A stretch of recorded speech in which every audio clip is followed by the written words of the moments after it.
Alright, so this is the YULONG DAART DP1 Network and USB digital interface. So what the heck is a network and USB digital interface, and do you even need one? And how would you even hook this up to your existing DAC and amplifier? Stay tuned for the rest of the video to find out. At first glance of the YULONG DAART DP1, it's not a DAC, it's not an amp, and not something most people immediately know how to use. Before we go any further, I do want to be fully transparent and let you know that Apple's Audio sent this unit out for me to review. As always, all thoughts and opinions in this video are entirely my own, and Apple's has no say in what I do or don't say here. Also, if at any point during the video you want to learn more about the DP1 or check current pricing, I'll have an affiliate link down below in the video description.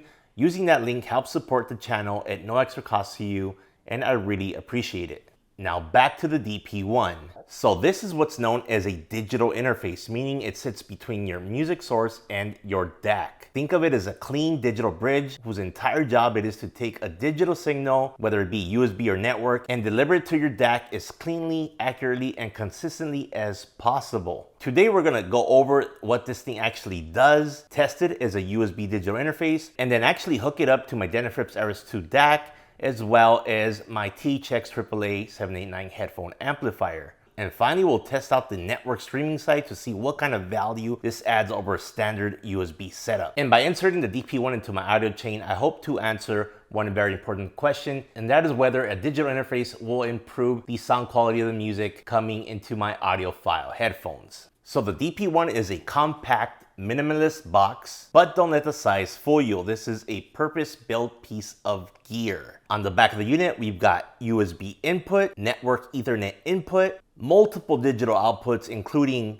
coaxial, optical, and AES. And then we have a dedicated power input and power switch. The important thing to understand here is that there is no analog output. This thing does not produce sound on its own. It strictly handles digital signal management. That already tells you who this is for, and that is someone with a high quality external DAC, or someone who wants to optimize their digital chain, or even someone interested in network-based audio without replacing their DAC. So why do you need something like this? If you're running a laptop or desktop straight into your DAC via USB, or a network audio streamer that's sharing power and processing with other tasks, then you might be introducing electrical noise, USB jitter, timing inconsistencies, or just plain dirty signal paths. A dedicated digital interface such as the DP1 isolates all of that. It takes power regulation, clocking, signal conversion, and moves it outside of your computer or streamer, giving your DAC a much cleaner digital signal to work with. And with a DAC like the Denafrips RS2, which is very sensitive to input quality, this kind of device can actually make a noticeable difference. So the first test we're gonna do here is to use the DP1 and connect it via USB to my MacBook Pro, and then running a digital connection from the DP1 to my Denafrips RS2 DAC. And we have a couple basic options for connecting the DP1 to my DAC, and that is to either use an optical cable or a coaxial cable. You want to make sure not to use just any RCA cable, because you do want to use an actual coaxial audio cable, such as this one from Fast Power. You want to make sure that your coaxial cable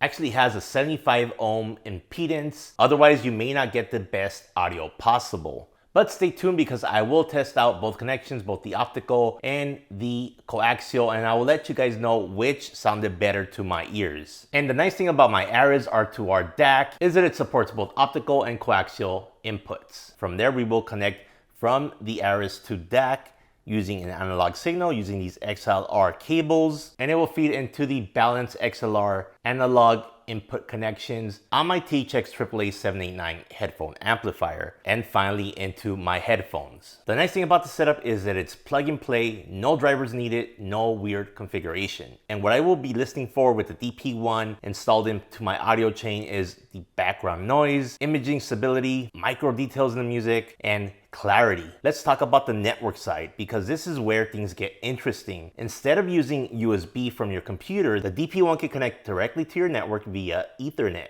That means that no computer needs to be physically connected. You're gonna get less electrical noise and a more stable data transmission. In practice, this allows the DP1 to act as a network audio endpoint, pulling music from supported sources on your network and feeding it digitally to your DAC. So why is this even useful? Well, your computer can stay completely out of the audio chain, no computer needed. You can control playback remotely. It's really ideal for a living room or dedicated listening setup. And again, the output remains digital, so you're still letting your DAC do what it does best. All right, so now that we've taken a closer look at the YULONG DAART DP1 network and USB digital interface, who should consider a device like this? And I'll start off by saying this is not for entry-level setups or all-in-one DAC amp users, or even people expecting a dramatic or instant change. This is really for DAC owners who want to extract more performance out of their audio chain setup. Audiophiles running discrete DACs like R2R setups, such as that in the Denafrips Iris 2 DAC,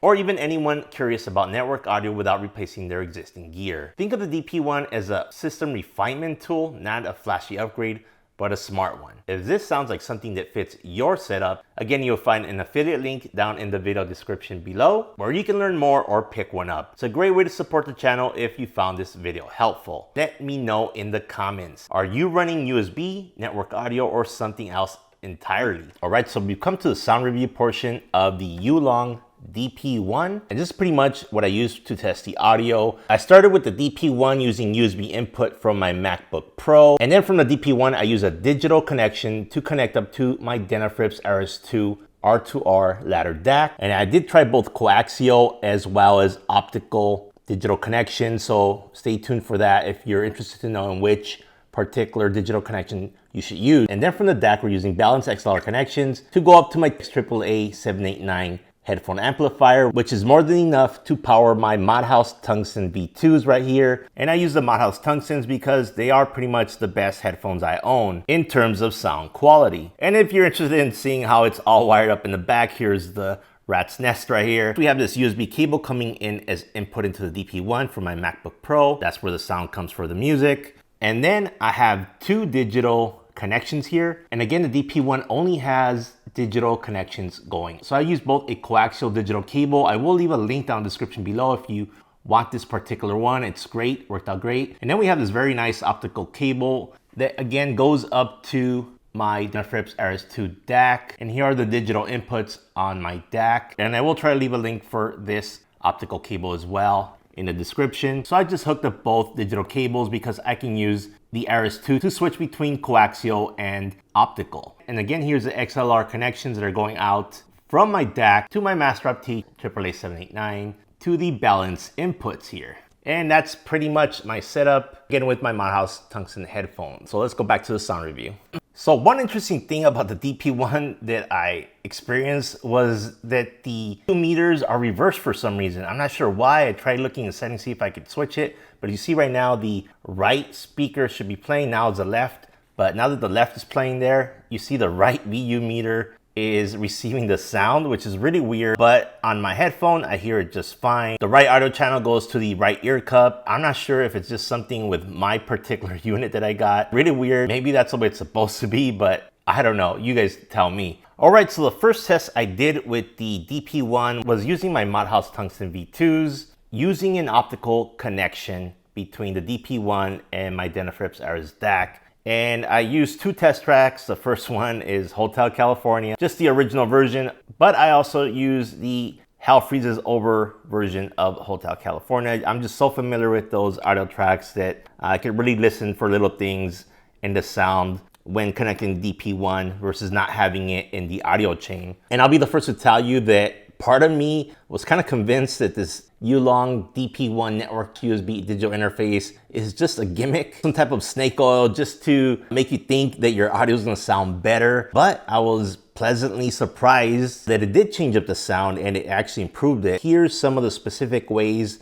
that the DP1 improved the sound to my Modhouse Tungsten V2s. When listening to the original Hotel California, I got some very good sub bass and extreme treble quality. Very fine details can be heard when using the DP1 in your audio chain. The sound really sounds clear and open. Very wide soundstage. Again, we're using that optical cable connection coming from the DP1 to the Iris 2 DAC. So not only do you have that very wide soundstage, you have very precise imaging. You can hear all the different instruments being played from all the different locations within the soundstage. It's also layered very well. Vocals sound very good and clear. You get that very musical presentation in the music that doesn't sound analytical. Overall, I'm pretty impressed with what the DP1 does to the sound, but is it worth the price you pay for it? Let's talk about it. Again, everything from the sub bass to the mid-range and even all the way to the fine detail and the treble sounds excellent. But how much better is the sound with the DP1 than without it? And to test out the sound some more, I use another test track. Again, Hotel California, but the Hell Freeze is over. Live version of it. With this, the treble just sounds excellent.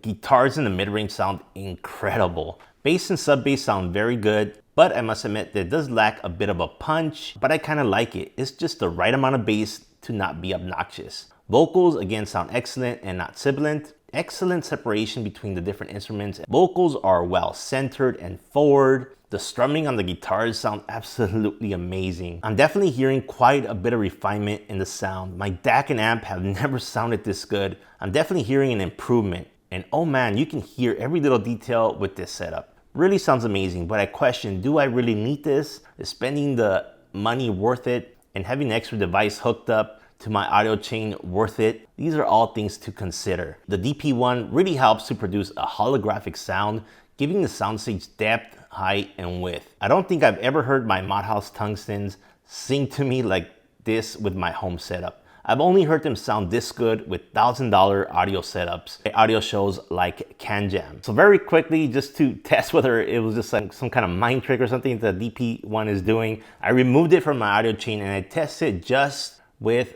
my amp and DAC with the DP1 out of the equation.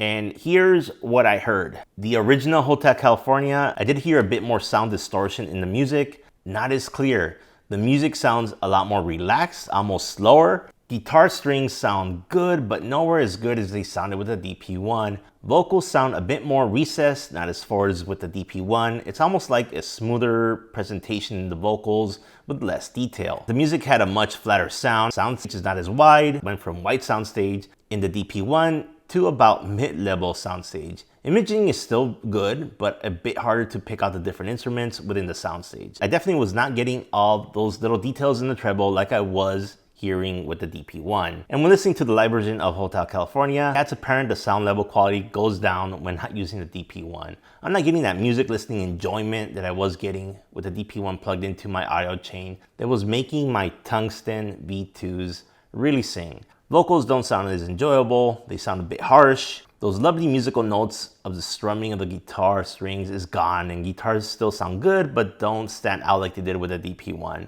Without the DP1, the headphones sound a bit shouty. The DP1 does provide a couple of general options for sending out that digital signal to your DAC. And the main connections are optical or coaxial. So which one should you use? I actually bought a coaxial cable just to try it out because I wanted to let you guys know whether there is a difference or not, or which one to go with. And this is what I heard with the DP1 connected with the coaxial cable. So the difference, in short, I preferred the sound it produced when using the optical cable. It was just a slightly brighter sound that gave me more detail. Don't get me wrong, both sounded great, and the difference was very subtle. Like, you really have to listen for it. The coaxial brought out the mid-range a bit more and gave it a richer sound, but the optical just brought out the detail in the treble a little better. If I had to recommend one, I'd probably recommend going with the optical cable. Now remember, the DP1 is also a network streamer, so it does have an Ethernet connection, and I actually went ahead and connected a Ethernet cable to my internet router, and I use AirPlay directly from my iPhone. And getting up and running using AirPlay with the DP1 was seamless. Just a matter of going to my Apple Music app and selecting AirPlay for the output, and then pressing on this DP1's dial once, and then moving it to the right to select net right here. And now we see that it's on network input. Although the music sounded good, I was